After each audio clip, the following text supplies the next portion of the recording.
pre všetkých, ktorí sú s nami. Natočíme interview s babami, ktoré sú s nami.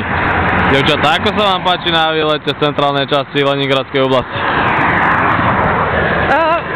Páči velice. Není tady ani moc aut, je tady hezká příroda, jsou tu velice usměvaví lidé. Jezdí tady často autobusy. Ano. Ale houby tady nerostou teda, vůbec žádný. Zase tady houby, že? Houby, ano. A ešte tu máme Fionku, našu pádružku z Rumunska. Fionka, povedz niečo do televízora. Skáž našim druziam. Slováky hlavne. Slováky, no и Чешкам тоже. Тоже Чешкам. Ну, что ты делаешь сегодня? В Бухарест приехаем. А и как тебе нравится сегодня на нашей экскурсии? У меня нет сигнала сейчас, мне надо говорить с мамой. Очень большой проблем. Я спрашиваю тебя через 5 минут. Пока.